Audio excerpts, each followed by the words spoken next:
अनंत चतुर्दशीची कथा. मित्रांनो, तुम्हाला माहीत आहे का, अनंत चतुर्दशीच्या दिवशी एक पवित्र धागा बांधला जातो, ज्याला म्हणतात अनंत धागा.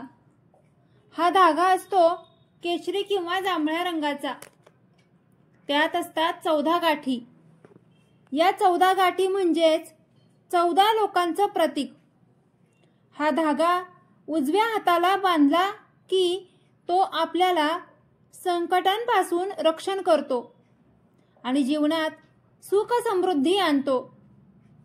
आज आपण याच अनंत धाग्याशी जोडलेली पौराणिक कथा ऐकणार आहोत, जी गणपती विसर्जनाशी थेट संबंधित आहे. ही कथा महाभारतातील आहे. महाभारतातील कथा.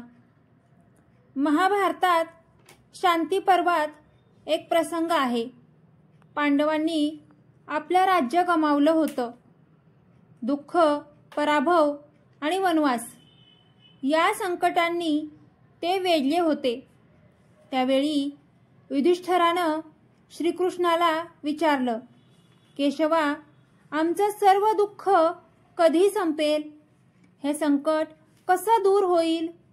यासाठी कोणतं व्रत किंवा उपाय आहे का?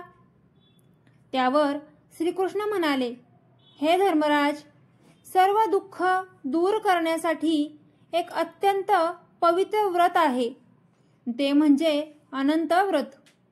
या व्रताचं पालन केल्यास अखंड सुख, समृद्धी आणि विजय लाभतो.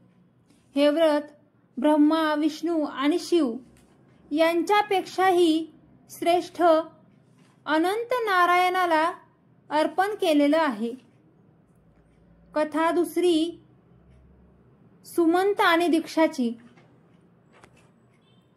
सुमंत आणि दीक्षा.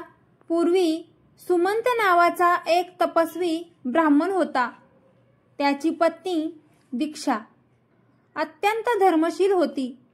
त्यांना एक कन्या होती, शीलावती.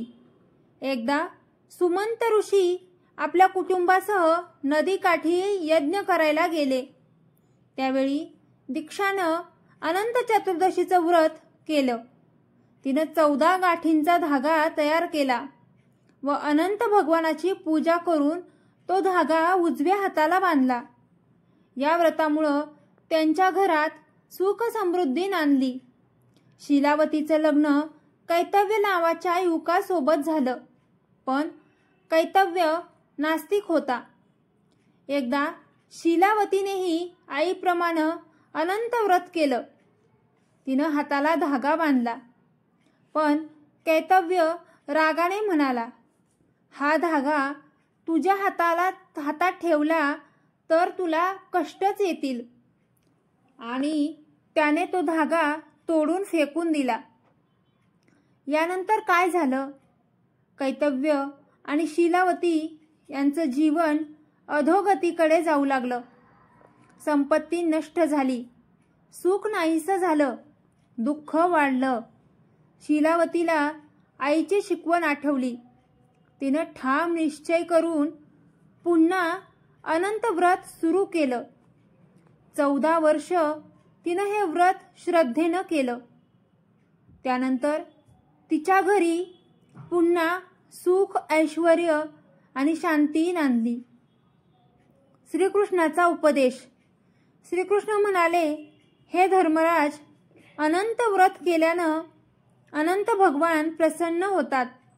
जो हे व्रत श्रद्धेनं करतो त्याचे सर्व दुःख नाहीसं होतं आणि त्याला अखंड समृद्धी प्राप्त होते. गणपती विसर्जनाशी संबंध. गणेशोत्सवात गणपती बाप्पाचं विसर्जन बहुतेक अनंत चतुर्दशी दिवशीच केलं जातं, कारण गणपती म्हणजेच अनंताचं स्वरूप. विसर्जन म्हणजे बाप्पाला निरोप देणं नव्हे, तर त्यांना त्यांच्या अनंत स्वरूपात परत विलीन करणं आहे. म्हणूनच विसर्जनावेळी आपण म्हणतो, गणपती बाप्पा मोरया, पुढच्या वर्षी लवकर या. धन्यवाद. माहिती आवडली असेल तर आपल्या चॅनलला लाईक आणि सबस्क्राईब करा.